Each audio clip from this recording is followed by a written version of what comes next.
The night it happened, I was wearing my purple dress. I want you to remember that detail, because I do. I had that dress made special, hand-sewn by Miss Erlene down on Flat Shoals Avenue, the woman who has been making my church clothes for 22 years. It fit exactly right across the shoulders, exactly right at the waist. I had my hair pinned up the way James used to love it, with the small pearl earrings his mother left me when she passed.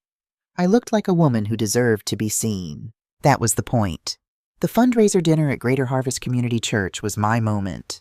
After 30 years as a charge nurse at Grady Memorial, 30 years of 12-hour shifts, of holding the hands of strangers in their worst hours, of being the steady one in rooms full of chaos, I had organized this annual scholarship drive from scratch, built it with my own hands, my own phone calls, my own Sunday afternoons. The check I was carrying in my purse that evening represented $28,000 raised for young people in our community who needed a chance.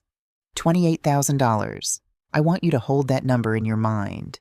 The banquet hall was full, round tables covered in white linen, candles flickering, the smell of Miss Gloria's famous sweet potato pie floating from the kitchen. My son Deshaun was there with his wife Brianna, sharp-dressed as always, working the room the way he did. Hand on shoulders, big laugh, the performance of a man who needed everyone to see him succeeding. My granddaughter Imani, 16 years old and already taller than me, was helping carry trays from the kitchen. She caught my eye across the room and gave me that quiet smile, the one that looks exactly like her grandfather's, the one that still makes my chest ache in the good way. My brother, Pastor Raymond, sat near the front, silver at his temples, looking pastoral and important the way he always does at church functions. My sister Claudette was beside him, already on her second sweet potato pie. I was happy, genuinely, fully happy. And then my son stood up. He tapped his fork against his water glass. Ding, ding, ding, the way people do when they want the room's attention. Heads turned. Conversations softened. Deshaun Washington, entrepreneur, community figure, beloved son, smiled his best smile and opened his mouth. "Before my mama gets up here and makes a big production out of that check," he said, his voice carrying easily across the room, warm with amusement. "I just want everybody to know, this woman right here sent her son a little family investment recently. Said she wanted to support my success." A few chuckles. People smiled. They were following his lead. "I call it," he continued, pausing for comic effect, "paying the babysitting bill." The room laughed. Not everyone. I want to be accurate. Some people laughed nervously, the way you do when you're not sure if something is funny or cruel, but the room has already decided. Some people, his business friends mostly, laughed freely. Pastor Raymond shook his head slightly but said nothing. Brianna looked down at her plate. Imani stopped moving entirely, a tray balanced in both hands, her face gone perfectly still. And I sat at that table in my purple dress and felt something happen inside me that I had never felt before in 64 years of living. Not embarrassment, not hurt. Clarity. The kind of clarity that comes when the last piece of a puzzle drops into place and you finally see the complete picture. And the picture is something you should have looked at a long time ago. I did not cry. I did not raise my voice. I did not make a scene. I reached into my purse, took out the check, and placed it quietly on the table in front of me. Folded, face down. Then I sat with my hands in my lap, my back straight, and I waited for the laughter to finish. Before I tell you what happened next, I need to tell you about the money.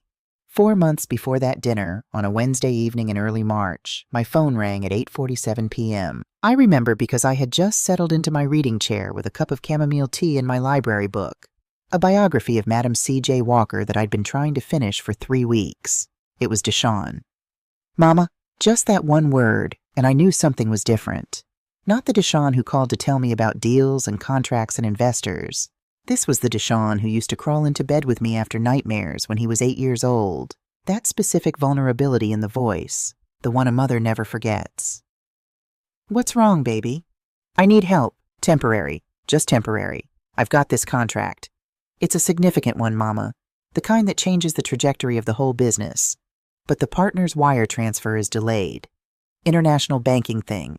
I need bridge financing to hold the deal together until it clears.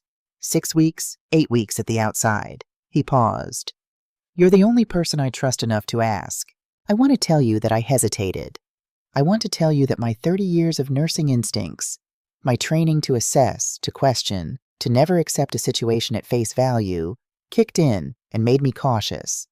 But the truth is that when your child uses that voice, the one from the nightmares, you don't always think like a professional. You think like a mother. How much do you need? $28,000. I didn't answer right away. $28,000 was not nothing. It was years of careful saving, of brown bagging my lunch instead of buying it, of driving my car 2 years past the point when most people would have traded it in. It was part of the life insurance money from James, money I had set aside quietly, money I thought of as sacred. Deshawn, that's a significant amount. I know, Mama, I know. And I swear to you, 6 weeks. I'll send you a repayment schedule. I can't let this deal fall through, not over timing. He gave me his account information. Before I authorized the transfer, I typed the memo myself, then stopped when he said, "Here, let me put the reference in, so it's clear on my end for bookkeeping." He typed it himself. Loan, bridge financing, short term. I made note of that. Not because I was suspicious, because I am a nurse. I document. It is as natural to me as breathing. I printed the transfer confirmation, filed it in a green folder, the same kind I have used for medical records and important papers for 30 years. Placed it in the second drawer of my filing cabinet behind the household insurance documents. And then I waited. Week 6 came and went. Week 8, week 12, I sent 4 messages, each one gentler than it probably should have been. Deshawn, when you get a chance, let's talk about the repayment plan. Baby, just want to make sure we're on the same page about timing. Deshawn, I need to do some planning around the house repairs. Can we set up a schedule? I need an answer on this, please. The responses came back in the same slow, dismissive rhythm. Soon, Mama. Working on it. Why are you pressuring me? I'm handling major things over here. And then the one that told me everything I needed to know. Mama, why are you always so negative? That's why people don't grow, thinking small all the time. I read that last message 3 times. I wasn't thinking small. I was thinking about $28,000 that had left my account and had not come back. Back in that banquet hall, after the laughter settled, the evening continued. People ate. Conversations resumed. Deshawn moved through the room, shaking hands, perfectly at ease. I ate my dinner. I smiled when smiled at.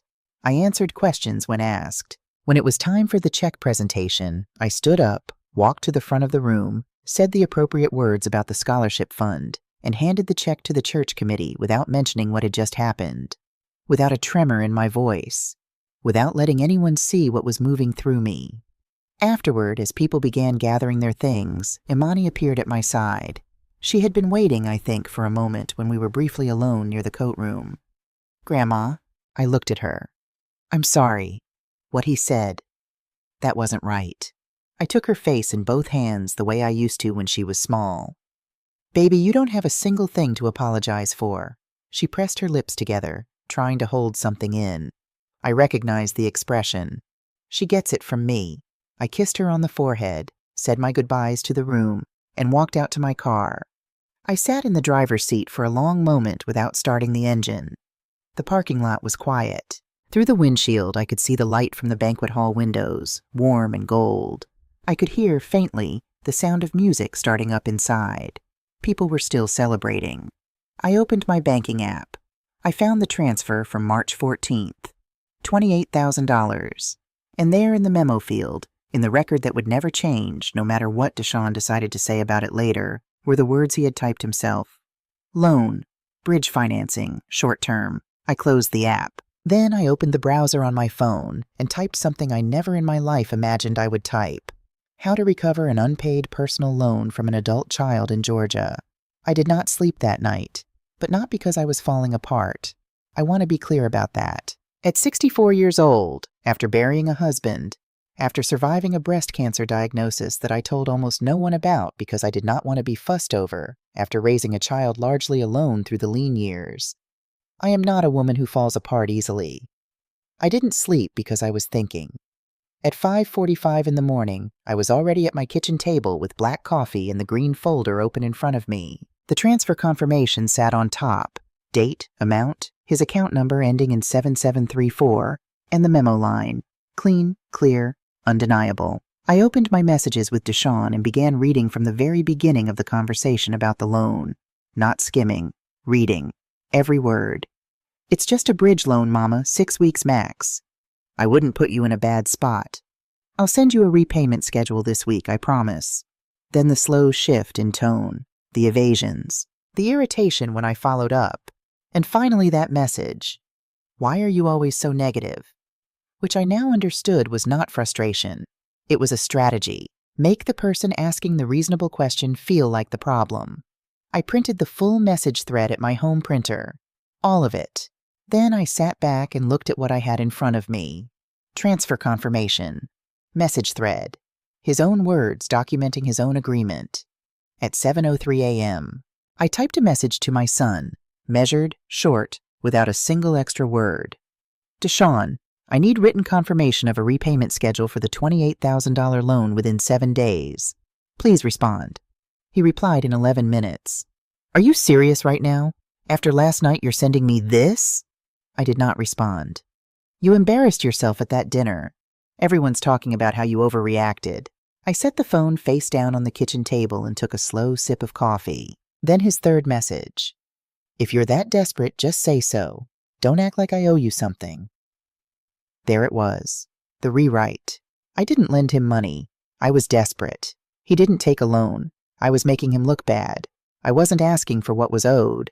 I was overreacting. I picked up the phone and typed one final message for now. "This is a formal request. If I do not receive a written repayment plan within 7 days, I will pursue my legal options." His response came back fast. "You wouldn't dare." And then, "Don't threaten me, Mama." I looked at that second message for a long time. Threaten. He thought I was bluffing. He thought 64 years of loving him had made me predictable. He thought that because I had always softened my boundaries into suggestions and turned my hurt into patience and swallowed things I should have said, I would do it again. He thought my love was a cage I was trapped in just as much as he was counting on. He was about to find out it was not. By noon, my phone had rung 4 more times. My brother, Pastor Raymond, my sister Claudette, a cousin I hadn't spoken to in months, and then Deshawn's wife, Brianna, whose voicemail I listened to carefully. "Mrs. Washington, I don't know exactly what's happening, but Deshawn is really upset. He said you're talking about lawyers. I'm just asking you to think about what this does to the family before you take it somewhere it can't come back from." I noticed what she did not say. She did not say Deshawn was right. She did not say I had misunderstood. She said only that he was upset and that she was worried about where this was going. I filed that away. When Raymond called back, I answered. "Dorothy, you need to stop this. He's your son. Families handle things privately." Raymond, "What? Do you think families should also publicly call their mothers a babysitting invoice in front of the whole church community?" Silence. That was just It was Deshawn making sure that if I ever asked about the money again, the room would already be laughing at me. "That's not a joke, Raymond. That's a setup." More silence. Then the predictable retreat. "I just think there are better ways to handle this." "I'm sure you do," I said. "I'll be in touch." Claudette's call was different. She didn't offer opinions. She just said, "Are you okay, Dorothy May?" And I told her the truth. I'm clearer than I've been in months. On the 7th day, I checked my phone at exactly 7 in the morning. No repayment plan, no acknowledgement, no numbers. What was there instead was a message Deshawn had sent at 12:51 in the morning. "You're really going to blow up everything we have over money? Over a misunderstanding? That's cold, Mama. That's really cold." I read it once. A misunderstanding. That was the new word. Not a loan, not an agreement, not $28,000 of my retirement savings that had been in his account for 4 months with nothing coming back. A misunderstanding. I got dressed that morning the way I used to dress for difficult days at the hospital. Navy slacks, white blouse, low-heeled shoes. Calm clothes, serious clothes. The kind of clothes that say, "I know exactly what I'm doing, and I have thought it all the way through."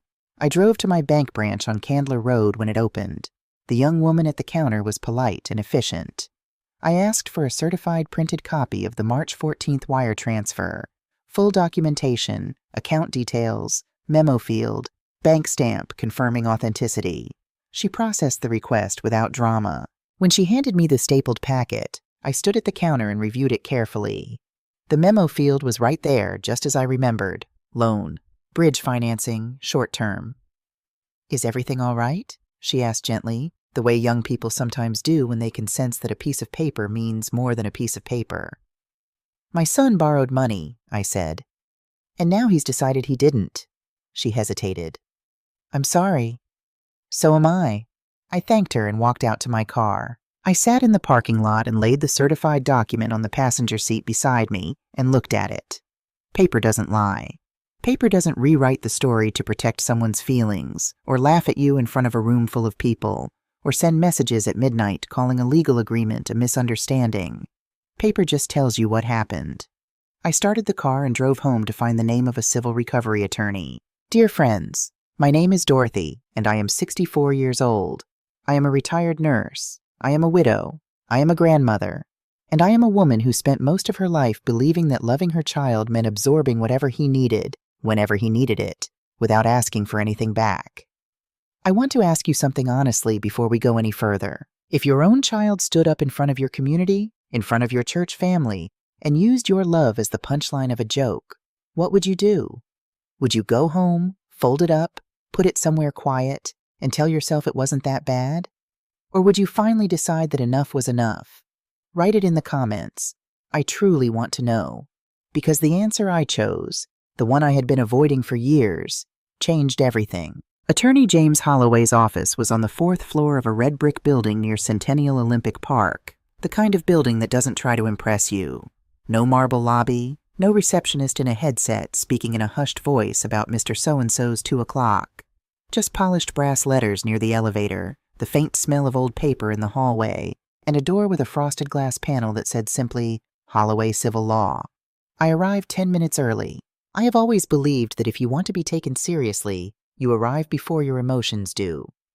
James Holloway was 58 years old, with close-cropped silver hair and reading glasses pushed up on his forehead the way busy men keep them. His handshake was firm without performing firmness. He didn't oversmile. He didn't try to make me comfortable with small talk. He simply gestured to the chair across from his desk and said, "Tell me everything. Leave nothing out." So I did. I told him about the Wednesday night phone call, the voice that sounded like my 8-year-old boy after a nightmare. I told him about the $28,000, the memo line Deshaun filled in himself, the 8 weeks that became 16. I told him about the 4 gentle texts I sent, and the responses that moved from soon to why are you so negative. I told him about the purple dress and the banquet hall and the room full of laughter. I did not editorialize. I did not cry. I laid it out the way I used to present a patient case in handoff. Facts, timeline, evidence, outcome. When I finished, I placed the green folder on his desk and slid it across to him. He opened it and began reading. Not skimming, reading. He turned each page with the same quiet attention, moving through the bank documentation, the printed message thread, the certified transfer record with the bank stamp. He did not speak for 4 full minutes. When he looked up, he said, "Mrs. Washington, this is strong." "Strong enough?" The memo line alone establishes intent at the time of transfer. But these messages, he tapped the printed thread with 2 fingers, these build the case brick by brick. He uses the word loan himself. He promises a repayment schedule himself. He acknowledges the obligation himself repeatedly before the relationship between you deteriorated.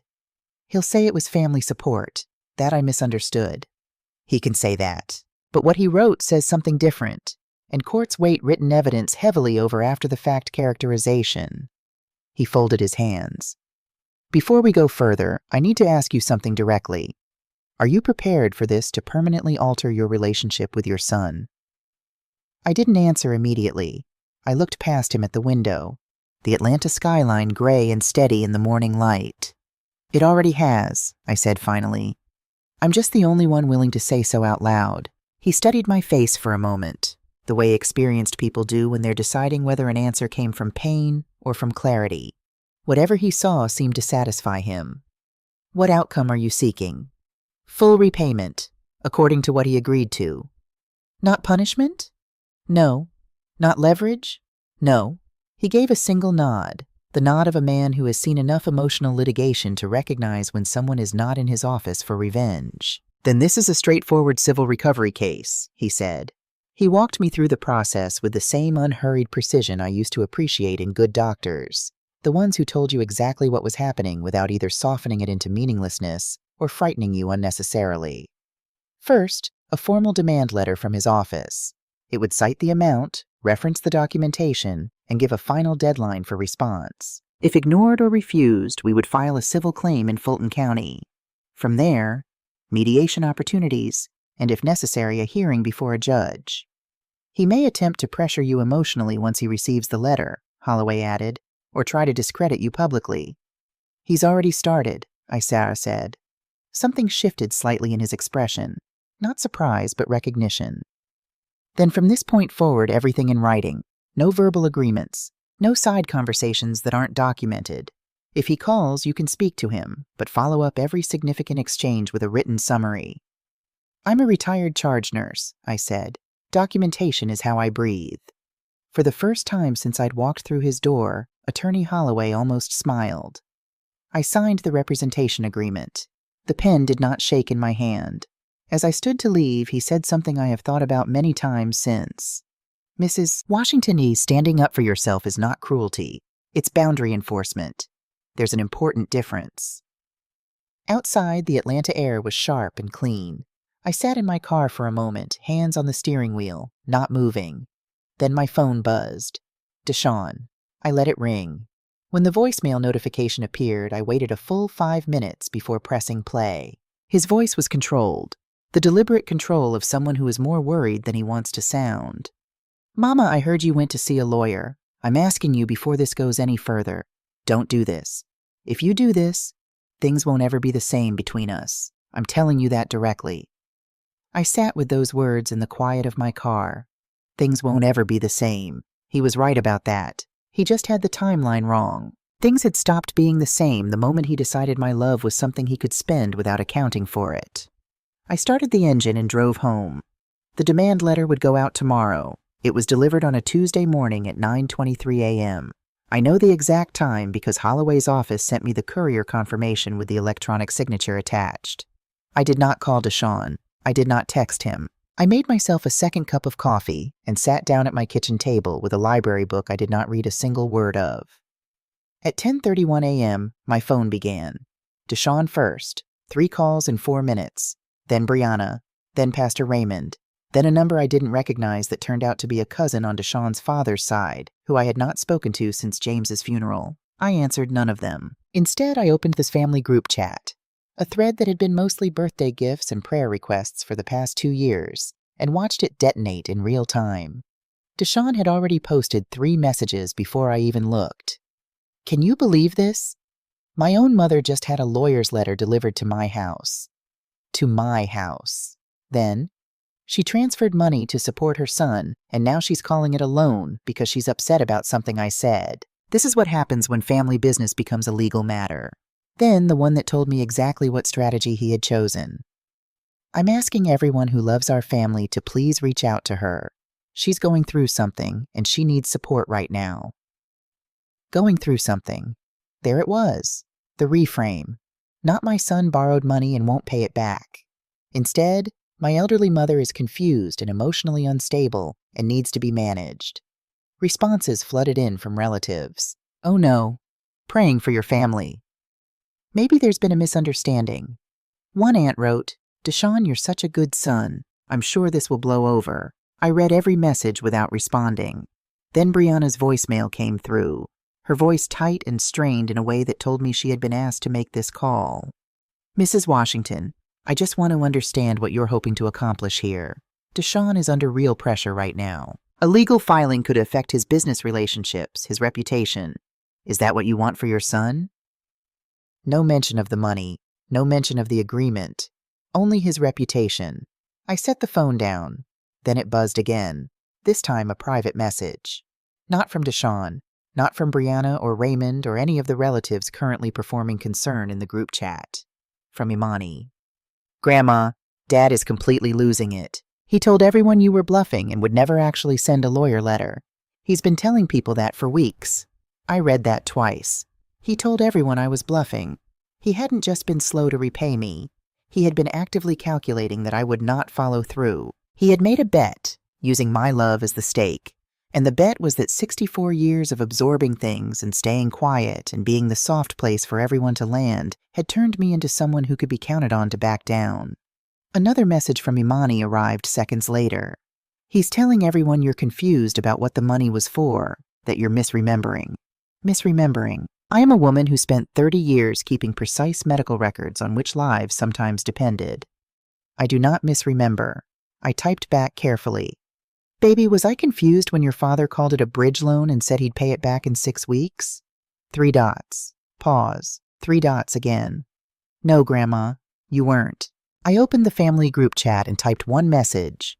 Measured, without heat, without a single word that could be called emotional. The funds transferred on March 14th were documented as a loan at the time of transfer, in writing, by Deshawn. I have the certified bank record and the full message thread. A formal demand letter was issued today. This is not a family misunderstanding. It is a contractual matter. I am handling it as such. I read it twice. Then I pressed send. The chat went quiet in a way that felt different from before. Not the quiet of people looking away. The quiet of people reassessing. 20 minutes later, Deshawn messaged me privately. You made your point. You embarrassed me. Congratulations. I didn't embarrass you, Deshawn, I wrote back. You've been doing that work yourself. I'm just no longer pretending not to notice. A long pause, then, you're choosing money over your son? I'm choosing self-respect, I replied. Those aren't the same thing. Another pause. Then something shifted in his tone. The careful hardness of a man moving from emotion into strategy. You know I can drag this out. Legal fees aren't cheap. Stress isn't cheap. You're not built for this kind of fight, Mama. I almost set the phone down without responding, but instead I typed 4 words. You underestimate me, Deshawn. He did not reply. 3 days after the demand letter, my sister Claudette called. Not to pressure me, just to talk. She had heard from Raymond, heard from cousins, heard the version of events that was currently circulating through our family network, like weather moving through Atlanta in July. They're saying you've been more emotional lately, she said carefully. Since James passed. That grief does things to people's judgment. I was quiet for a moment. Claudette, James passed 4 years ago. I know that, Dorothy. And I ran a critical care unit for 15 years. I have made decisions under conditions that would make most people's hair turn white. I know that too. So when you hear people say my judgment is compromised, what do you say back? A pause. Then Claudette, who has known me since I was born. I say they should know better. Thank you. Dorothy May, is there anything you need from me? Just that, I said. Just exactly what you said. On the 6th day after the demand letter, 4 days before the 14-day response deadline, there was a knock at my front door at 2:15 in the afternoon. I was not expecting anyone. When I opened the door, Brianna was standing on my porch. No polished presentation, no careful composure. She was wearing a gray hoodie, and her hair was pulled back plainly, and she looked like a woman who had not slept well and had made a decision she was still not entirely certain about. I need to talk to you, she said. Not for Deshawn, for myself. I stepped back and let her in. I put the kettle on because that is what my mother taught me. You do when someone comes to your home carrying something heavy. We sat at the kitchen table. She wrapped both hands around the mug I set in front of her and looked at it for a long moment before she spoke. The money wasn't for what he told you. The kitchen was very quiet. What do you mean? She looked up. There was no delayed wire transfer. There was no international contract held up in banking clearance. Deshawn had a private real estate investment, a deal he put together without telling his business partners, without telling me fully. It went wrong. He lost close to $40,000. She paused. He was terrified of anyone finding out, especially his investors. He needed to cover the gap fast before anyone started asking questions about his cash position. I looked at my daughter-in-law's face. She was not performing this. She was not reading from a script someone had sent her. This was a woman telling a truth she had been sitting with for a long time. He thought he could patch it within 2 months, and you'd never need to know the real reason, she continued. He thought... She stopped, started again. He told me you would never push it, that you'd ask once or twice and then let it go because you always let things go with him. Outside my kitchen window, the red azaleas James planted along the fence were catching the afternoon light. He thought I wouldn't ask, I said. He counted on it. I sat with that for a moment. Not with anger. I had moved past the burning stage of this, with something cooler and more precise. Brianna, why are you telling me this? She met my eyes steadily. Because someone in this situation should be honest, and it isn't going to be him. Can I use this as evidence of deceptive intent? She hesitated only briefly. I'll put it in writing if you need me to. I've already talked to my own attorney about what my obligations are here. After she left, I stood in my hallway for a long time. An undisclosed investment loss, a lie about the purpose, public humiliation as a deflection strategy, a calculation, going back months, that I was too soft, too loyal, too shaped by motherhood to ever actually draw a line. The pieces had been there the whole time. I just hadn't let myself look at the complete picture. I called Attorney Holloway. There's new information, I said, about what the money was actually used for. Tell me, he said. I did. When I finished, there was a brief silence on the line. Mrs. Washington, he said, this doesn't change our core case. We already have what we need. But it does change the character of the deception significantly. And if it comes up in testimony, it will matter. I thought so. You continue to document everything? Every day. Another almost smile in his voice. Good. The 14 days expire Thursday. We'll be ready. The 14 days passed without a repayment plan. What arrived instead, the morning after the deadline, was a formal legal response from Deshawn's attorney, a woman named Sandra Park, whose letterhead listed offices in Buckhead. The response was polished, professional, and built around a single argument, that the funds transferred on March 14th were provided in the spirit of familial support and maternal pride, and that no legally enforceable repayment obligation existed in the absence of a formal written loan agreement. Attorney Holloway called me within an hour of receiving it. They're going to argue intent, he said. They'll say you gave the money because you wanted to support his ambitions, that the loan language was informal and didn't constitute a binding agreement. That's a lie. I know it is, and we can prove it. A pause. There's one more thing. They've attached message screenshots as supporting documentation. And they've attached selected screenshots. I was quiet for exactly 1 second. Which ones did they leave out? The early exchanges, the ones where he explicitly uses the word loan, the ones where he promises a repayment schedule, the ones where he says, I heard paper shifting on his end. It's just a bridge loan, Mama. 6 weeks max. I wouldn't put you in a bad spot. That message is not in their filing. No, Holloway said. It is not. I got up from the kitchen table, walked to my filing cabinet, opened the second drawer, and pulled out the printed message thread. All of it, from the very first text, every exchange, the full unedited record I had printed the morning after the banquet dinner. I have the complete thread, I said. Every message in order with timestamps. I printed it before anything escalated. Silence on Holloway's end. Then, Mrs. Washington, I need you to bring that to my office today. I was there by noon. Holloway spread the full message thread beside the excerpts Deshawn's legal team had submitted. He compared them quietly, methodically, for several minutes. Then he set down his pen and looked at me over his reading glasses. Selective omission in legal filings undermines credibility, he said, significantly, especially when the omitted content directly contradicts the position being argued. He forgot I keep everything, I said. He forgot, Holloway agreed carefully, or he assumed you wouldn't still have it in usable form. He picked up his pen. We're filing today. The preliminary conference room in the Fulton County Courthouse was smaller than I expected. Fluorescent lights, a rectangular table, chairs that had seen thousands of difficult conversations, the smell of recycled air and old carpet. I wore black, the same black I wore to James's funeral, the same black I wear when I need to stand inside something important without flinching.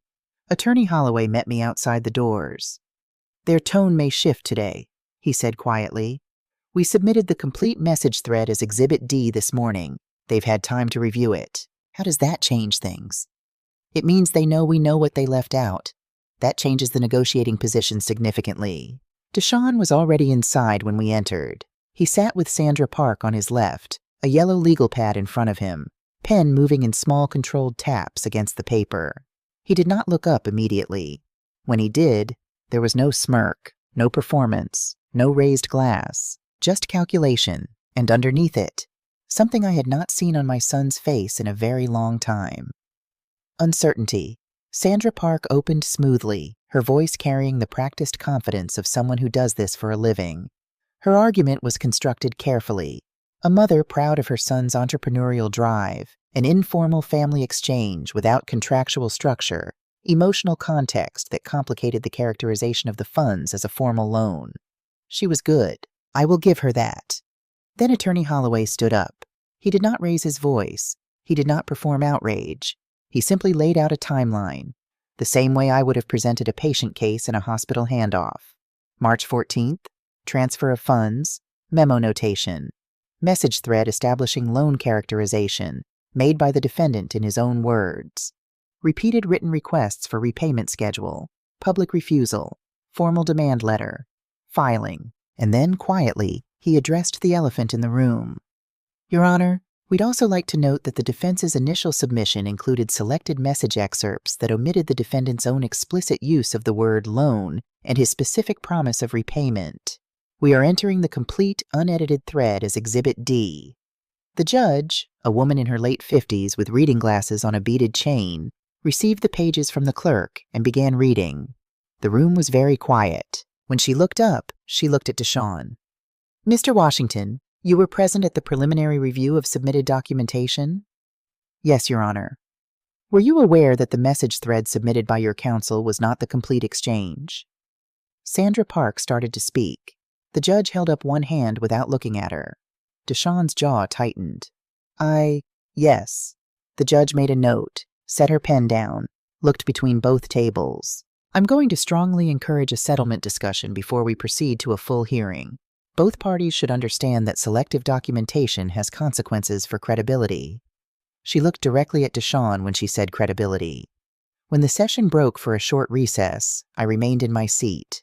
Around me, attorneys moved and papers shuffled, and the machinery of the legal process continued its ordinary business as though nothing significant had occurred. Deshawn walked past my chair toward the door. He stopped. For a moment, it was just the two of us, not plaintiff and defendant, not mother and son performing a drama for an audience, just two people who had known each other for 38 years, standing in the fluorescent light of a Fulton County conference room. You're really not going to stop, he said, quietly, not a question. No? He looked at me for a long moment. I saw something moving through his face. Not the calculation I had watched him perform for months, not the charm, not the deflection, something that looked almost like the beginning of recognition. Why are you doing this, Mama? His voice was different, lower. Why are you doing this publicly? I tried private, I said evenly. For 4 months, I tried private. You turned my patience into a joke in front of our church family. Private was your opportunity. You chose not to use it. He had no answer for that. I could see him searching for one and not finding it. This is going to hurt us, he said finally. Our relationship. You know that. Deshawn, I said, indeed. Our relationship was already hurting. I was just the only one willing to feel it. He walked out. I sat back down, folded my hands in my lap, and waited for the recess to end. My heart was beating at a perfectly normal rate. For the first time since the night of the purple dress and the banquet hall laughter, I felt something I hadn't allowed myself to feel until I was certain I could hold it steady. Not victory, not yet. Control. The settlement offer came late on a Thursday evening, 12 days before the scheduled full hearing. Holloway forwarded it to me by email at 6:47 p.m. with a single line of his own. As expected, call me when you've read it. The offer was written in the careful, neutral language of attorneys trying to appear reasonable while offering the minimum they believe you might accept. Deshawn's team proposed a settlement discussion. They acknowledged, for the first time in writing, that funds had been transferred. They continued to dispute the characterization as a formal loan. However, in the interest of preserving family relationships and avoiding the cost and disruption of continued litigation, their client was prepared to offer partial reimbursement. The number was $7,000. $7,000 from $28,000, along with a confidentiality agreement, meaning I could not discuss the matter with anyone, ever, including my own family. I called Holloway. "They're testing your resolve," he said. "The confidentiality clause is the tell. The money is secondary to them. What they actually want is your silence." "I know. What would you like me to communicate?" "Decline," I said, "in writing, with the full $28,000 still on the table." "Understood." The rejection went out within the hour. Deshawn called me 9 minutes later. I let it go twice, then answered. "You're unbelievable," he said without greeting. "That was a real offer. That was me trying to meet you somewhere. Somewhere is not the same as where you agreed to go." "You're being rigid." "I'm being precise." I paused. "There's a difference." "Fine." His voice hardened into something I recognized from his teenager years. The specific register of Deshawn Washington deciding that if persuasion wasn't working, pressure might. "I'll tell you what's going to happen. I will stretch this out. Every continuance, every procedural delay available to my attorney. Legal fees aren't free, Mama. Time isn't free. Stress isn't free. You'll spend more fighting this than you'll ever recover." I looked out my kitchen window at the red azaleas in the late evening light. "Maybe," I said. "There's no maybe. I know how this works. Deshawn, I retired at 62 with a full pension and no debt. I have time. I have patience. And I have," I said quietly, "a very good filing system. Silence." "You think this ends well for you?" he asked. "I think it ends honestly," I said, "for both of us." He hung up without another word. I sat for a moment in the quiet kitchen. 12 days until the hearing. He was no longer certain he would win. I could hear it in the spaces between his words, the calculation, the measuring of risk, the dawning awareness that the woman he had spent months treating as a fixed and predictable variable had turned out to be something else entirely. He had made a bet on who I was. He was about to find out he had bet wrong. The morning of the hearing arrived without drama, no thunderstorm, no cinematic tension pressing down from the Atlanta sky. Just an ordinary Monday in October, cool and clear, the kind of morning that feels indifferent to whatever human business is being conducted beneath it. I was up at 5. I made coffee. I sat at the kitchen table where this whole journey had shifted, and I looked at the green folder one last time, not because I needed to review anything. I knew every page by heart at this point. I looked at it the way you look at something you have carried a long distance before you set it down. Acknowledging the weight, acknowledging that you made it. Then I got dressed. Navy suit, pearl earrings, James's mother's pearls, the same ones I wore to the banquet dinner, low-heeled shoes. Nothing theatrical, nothing that performed emotion. Clothes that said, "I know exactly where I am and exactly why I am here, and I have thought every part of this through." I arrived at the Fulton County Courthouse at 8:44 a.m. Holloway was waiting near the elevator, briefcase in hand, reading glasses already on. "How are you?" he asked. "Ready," I said. He nodded once. They reviewed the full message thread after the preliminary. Sandra Park knows the selective omission hurt their credibility. Their strategy today will shift. Less documentation argument, more narrative.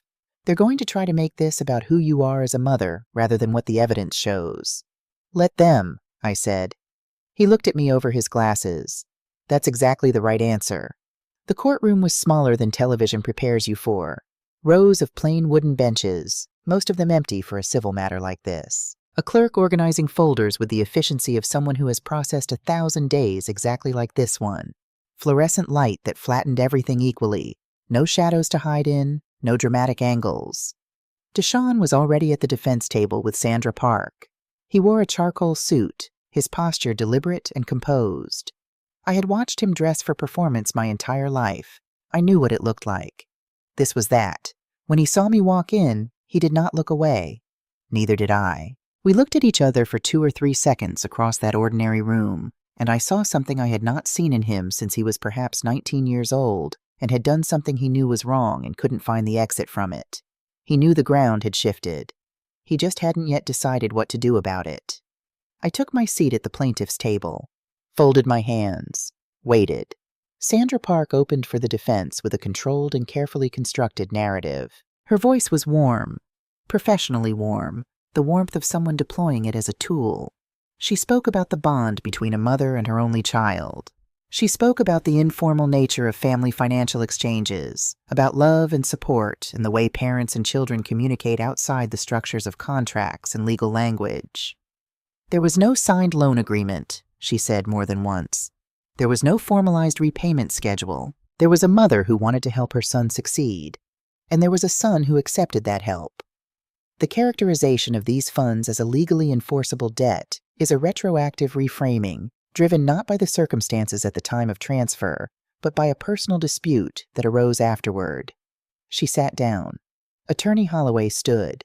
He did not respond to her tone. He did not rebut her narrative with a counter-narrative. He simply opened his folder and began to speak in the same measured, unhurried voice he had used since the first day I sat across from him. Intent is not established by formal templates. It is established by language, by acknowledgement, and by behavior. Let's look at what the evidence shows. He walked through the timeline one final time, unhurried, precise, the way a charge nurse reads back a patient history. March 14th, transfer of $28,000. Memo notation, filled in by the defendant himself. Loan, bridge financing, short term. Message exchange prior to transfer, in which the defendant describes the funds as just a bridge loan, 6 weeks max. Post-transfer messages in which the defendant acknowledges repayment expectation no fewer than 5 times. Repeated requests from the plaintiff for a repayment schedule. The defendant's failure to provide one.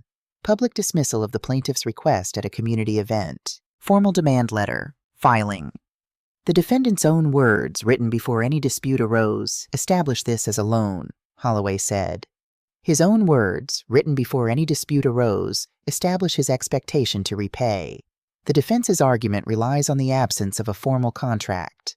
But the law in this state, and common sense, recognizes that enforceable agreements can be formed through written acknowledgement and consistent conduct. Both are present here, in abundance, in the defendant's own hand.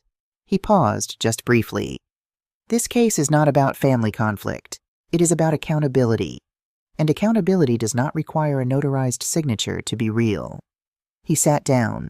The room was quiet enough that I could hear the clerk turning a page. When Deshawn was called to testify, he walked to the stand with the composed confidence of a man who has spent years learning how to present well in rooms full of people watching him. He sat down, adjusted his jacket, looked at the judge with appropriate deference. Sandra Park walked him through his version carefully. The maternal support, the informal understanding, the lack of a formal agreement. He was good, controlled, believable probably to someone who had not spent 38 years watching him perform. Then Holloway stood for cross-examination. Mr. Washington, you received a transfer of $28,000 from your mother on March 14th of this year? Yes. You filled in the memo field on that transfer yourself? A brief pause. Yes. What did you write in that field? Loan. Bridge financing, short term. Your word, loan. It was informal. I asked what you wrote, Mr. Washington. You wrote the word loan. Sandra Park shifted in her chair but did not object. Yes, Deshawn said. In the message exchange prior to the transfer, you wrote, Holloway lifted a page. It's just a bridge loan, Mama, 6 weeks max. I wouldn't put you in a bad spot. Did you write that? Yes, but context, did you write it? Yes. At the time you wrote those words, did you intend to repay the funds? The pause this time was longer than any before it, long enough that the judge glanced up from her notes. Yes, Deshawn said finally. So at the time of transfer, both parties understood this to be a loan with an expectation of repayment. Yes. And when your mother formally requested a repayment schedule, you did not provide one? I was dealing with, did you provide one? No. Instead, at a public community event, you referred to your mother, in front of her church family, her colleagues, and your own daughter, as, and I'm quoting your daughter's sworn statement here, the babysitting bill. Is that accurate? Deshawn's jaw tightened. That was taken out of, is it accurate that you said it? A long silence.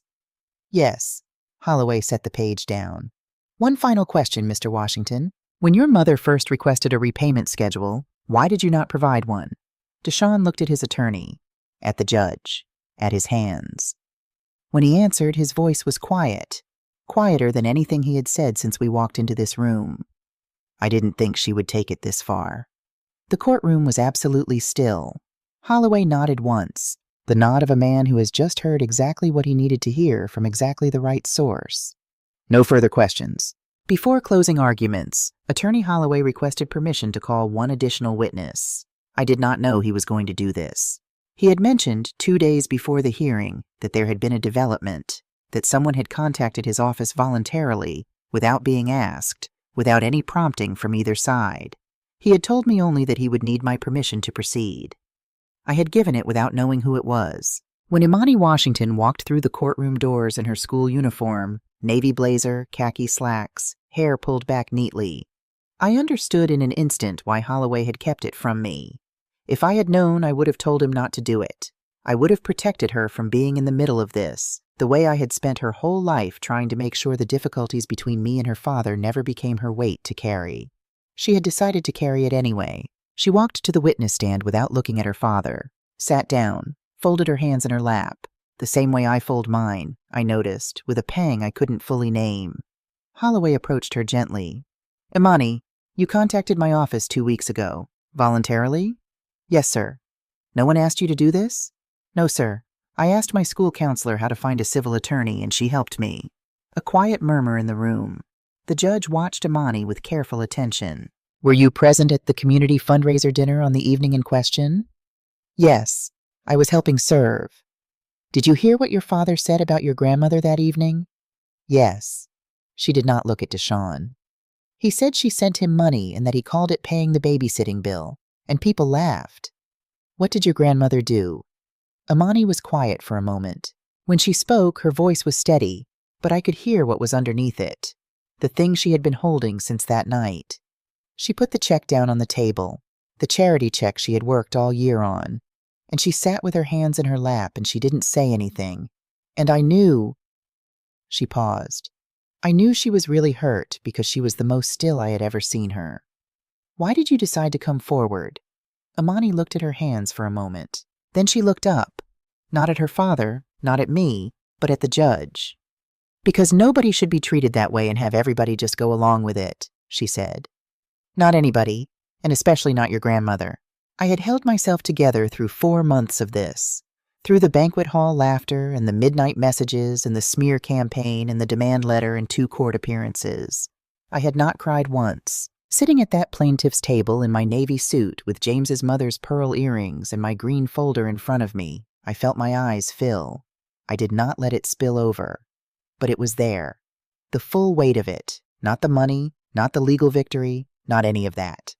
My granddaughter, 16 years old, had found a civil attorney on her own and walked into a courthouse and sat down on that witness stand because she believed I deserved to be seen. That was the moment I understood what all of this had actually been about.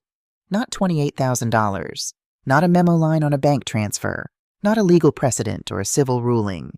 Being seen. Closing arguments were brief and clean.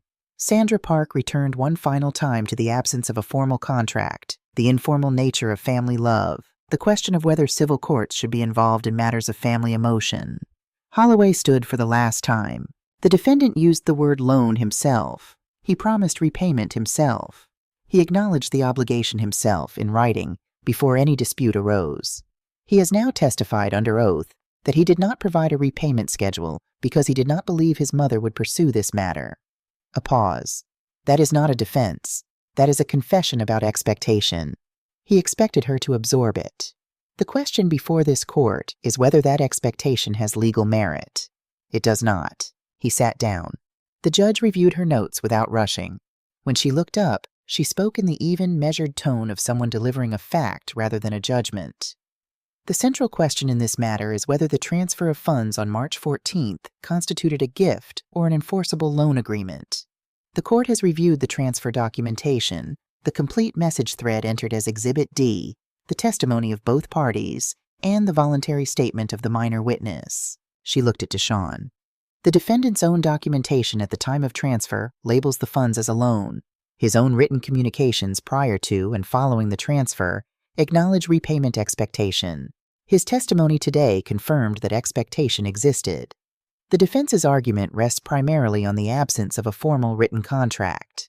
However, the law in this state recognizes enforceable oral and written agreements formed through acknowledgement and conduct. Both are clearly established here. She paused. Additionally, the court notes that the selective presentation of message documentation in the defense's initial filing, omitting exchanges that directly contradict the defense's characterization of the transfer, reflects poorly on the credibility of the position being argued.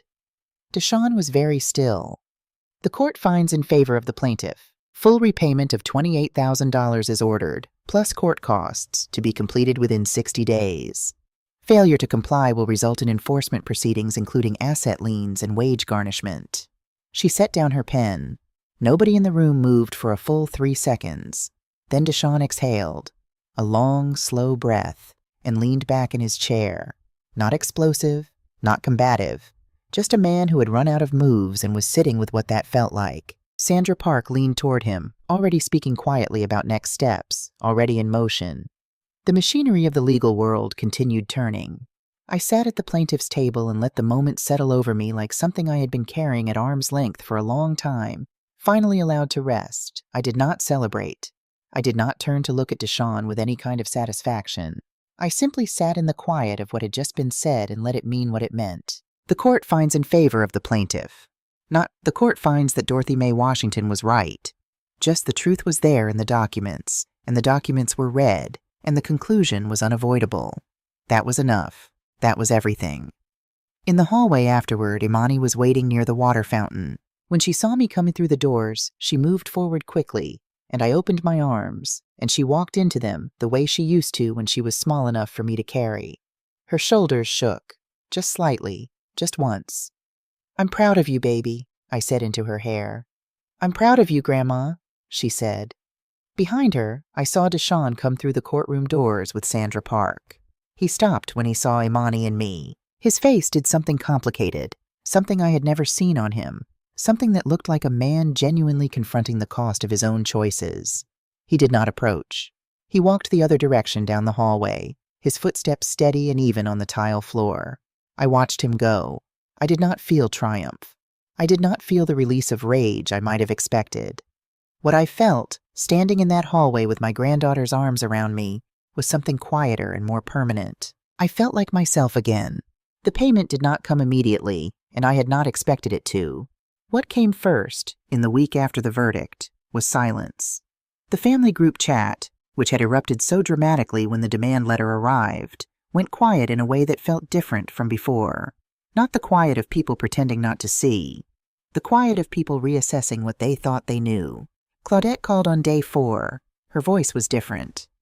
"I read everything," she said. "He forwarded the whole filing to try to get people on his side. I read all of it, Dorothy. The messages, the timeline, all of it. And? I owe you an apology. I should have asked more questions from the beginning instead of assuming." "You asked if I was okay," I reminded her. "That mattered more than you know." On day 18, Holloway called to let me know that Deshawn's attorney had reached out to propose structured payment terms. No appeal. That surprised me. I had braced for an appeal, prepared myself for more months of this. But there was no appeal. Half the amount within 30 days, the remainder plus court costs within 60. "He's not going to fight it further," Holloway said. I think the hearing changed something for him. The testimony, particularly the minor witness, was not something he was prepared for emotionally. "Proceed," I said. On day 29, the first transfer arrived. $14,000, labeled in the memo field. Court-ordered payment, installment 1. No note, no message, no apology, just compliance. I looked at the transaction in my banking app for a long time. It looked different from the original transfer. The one I had sent in March wrapped in trust and maternal love, and the belief that the squeeze of a hand meant something. This one was wrapped in consequence. Both were real. Only one had been honored. On day 57, the second payment arrived, the remaining $14,000 plus court costs, to the penny. The case was complete. Holloway sent me a brief email. "Confirmed receipt. File closed. Well done, Mrs. Washington." I read it at my kitchen table, set the phone down, looked around the quiet house. It was over. 3 weeks after the final payment, I went to my mailbox on an ordinary Tuesday afternoon expecting nothing more significant than a water bill. There was a plain white envelope, handwritten address, no return name, just a street I recognized as Deshawn's neighborhood. Inside was a single sheet of paper, 3 paragraphs, written by hand in the careful way of someone who had started and stopped and started again. Mama, I don't know how to begin this except to say, I was wrong. Not just about the money, about how I saw you. I spent years believing that because you loved me, you would always choose me over yourself. I used that like a guarantee. I used your love like a line of credit I never intended to pay back. Not just the money, but the patience, the swallowed hurt, all of it. I told myself it was just how mothers and sons work. I told myself you didn't mind. I knew you minded. I just counted on you being too soft to say so. I'm not asking you to forgive me right now. I know that's not something I get to request on a timeline that's convenient for me. I just want you to know that when Imani walked into that courtroom, when I saw my 16-year-old daughter find a civil attorney because she believed her grandmother deserved to be seen, I understood something I had been refusing to understand for a long time. You are not just my mother. You are a person. A whole, full, separate person, with your own dignity and your own rights and your own life that does not exist only in relation to me. I forgot that. I don't think I'll forget it again. I read the letter twice. Then I folded it carefully and placed it in the green folder, behind the transfer confirmation, behind the printed message thread, behind the certified bank record, and the court judgment. Not as ammunition, not as insurance.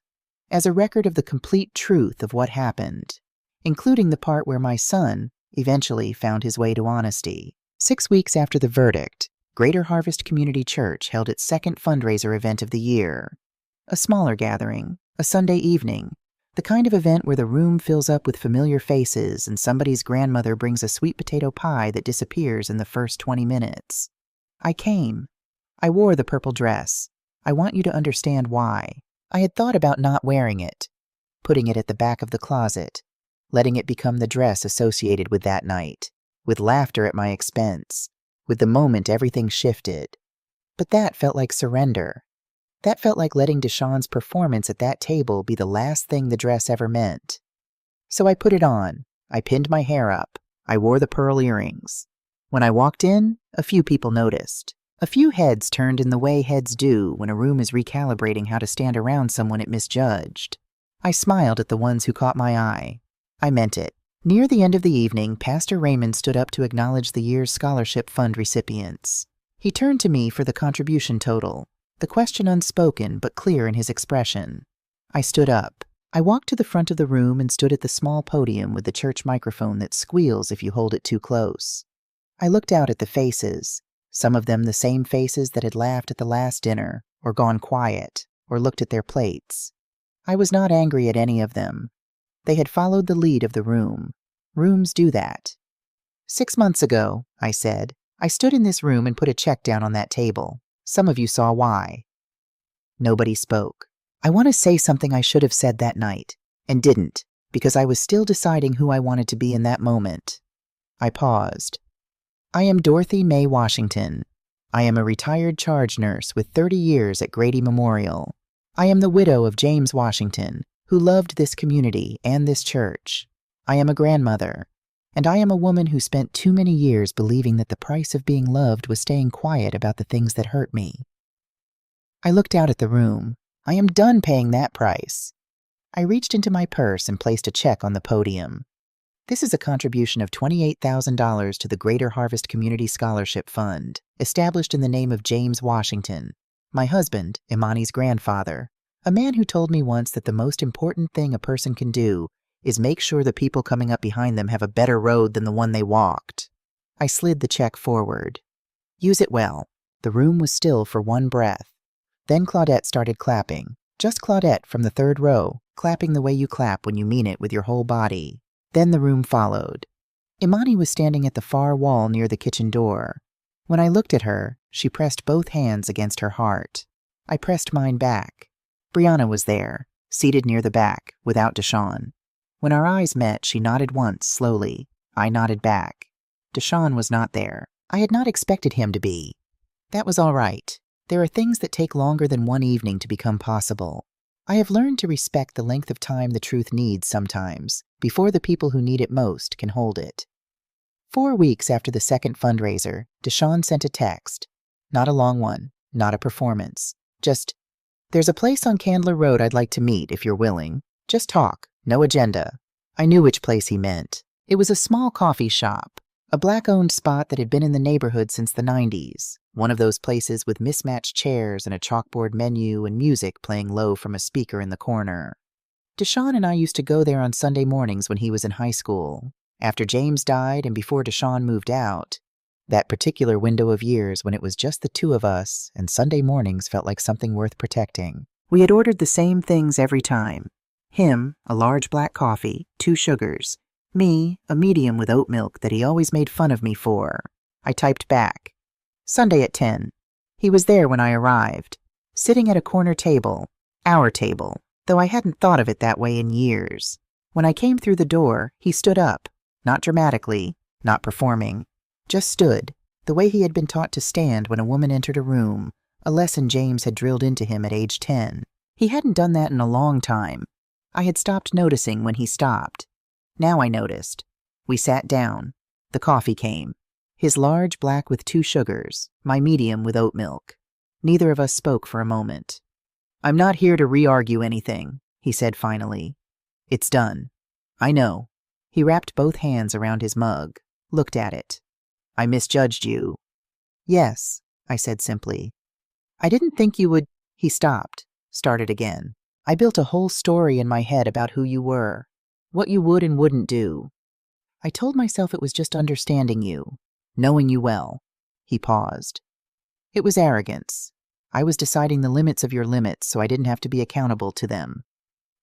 I let that sit between us. "The investment loss," he said quietly. "I was ashamed. I'm still ashamed. I built this, all this." He gestured vaguely at everything the word success had come to mean in his life. "And then I made a stupid, prideful decision alone and lost $40,000, and I couldn't stand the idea of anyone knowing, especially you, especially Amani. So you borrowed the money and then made me the joke so that if I ever brought it up, the room would already be laughing at me." He held my gaze.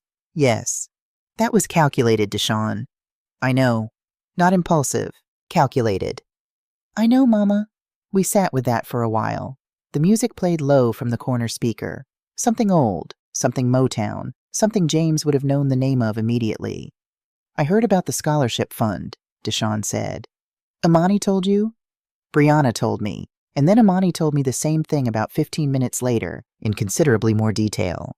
Despite everything, despite all of it, something small and warm moved through me, because that was exactly what Amani would do. "You named it after Dad," he said. "It was his money in the end, his life insurance. He would have wanted it used for something that lasted." Deshaun was quiet for a long moment. "He would have been proud of you." I looked at my son across the small table with the mismatched chairs in the coffee shop on Candler Road where we used to come on Sunday mornings when it was just the two of us. "I know," I said.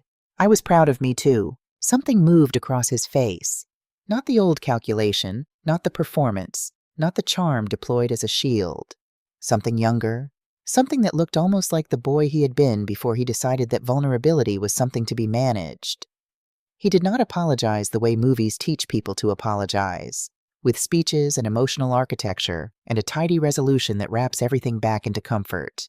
What he did was simpler, and I think harder. He looked at me, steadily, without flinching from what he saw looking back.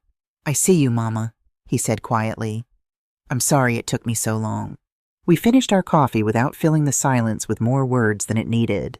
When we walked out, he held the door open for me, not with the grand gesture of a man performing goodness, but automatically, without thinking, the way you do when it has become part of who you are. James had taught him that. Maybe, I thought, some things stay planted even when you can't see them growing. That afternoon, I sat in the garden behind my house in East Point. The red azaleas James planted were in the last of their autumn color, not the full bloom of spring, but still holding on, still present, still themselves. I had been sitting there long enough for the light to begin shifting toward gold when I understood something I had not been able to articulate through all the months of this. I had not sued my son because I wanted to win. I had not sued my son because I was angry, or bitter, or looking for leverage, or staging a power play. I sued my son because I had spent decades making myself smaller and quieter and more accommodating than I needed to be, And somewhere along the way, he had learned to count on my smallness the same way you count on gravity, as something fixed, reliable, not subject to change. And I needed him to understand that it was subject to change, that I was subject to change, that loving someone does not mean you owe them your silence. It does not mean their comfort is always more important than your dignity. It does not mean you keep your hands folded in your lap while the room laughs and tell yourself it wasn't that bad. I had been told my whole life, by culture, by expectation, by the particular way the world talks to black women of a certain age, that grace meant absorption, that strength meant endurance, that a good mother kept the peace even when the peace was costing her everything. I decided at 64 years old, in a Fulton County courthouse with my green folder on the table in front of me, that grace is not the same thing as disappearing, that strength is not the same thing as silence, that a good mother, a good person, is allowed to say, "This is where I end and where you begin, and that line is real, and it matters, and I will hold it." Not in anger, in love, real love, the kind that respects itself enough to require respect in return. My dear friends, we have reached the end of Dorothy's story. I want to ask you one final time, honestly and genuinely, would you have done the same? Or would you have found a reason to fold? There is no wrong answer. I know how hard it is to hold a line against someone you love. I know how the voices come, the ones that say you're overreacting, the ones that say family first, the ones that say, is it really worth it? I want you to know something. It is worth it. Not because you will always win in court, not because the relationship will always recover, not because the money will always come back, but because every time you stay silent about something that matters, you are teaching the people around you, and yourself, that your dignity is negotiable. It is not. You have worked too long and loved too hard and carried too much to be anyone's punchline. If this story moved you, if it made you think, if it made you feel something, if it reminded you of something you have been swallowing, share it with someone who needs to hear it. Leave a comment. Tell me your story. I read every one. And if you are a woman over 60 who is tired of being underestimated, subscribe, because we are just getting started.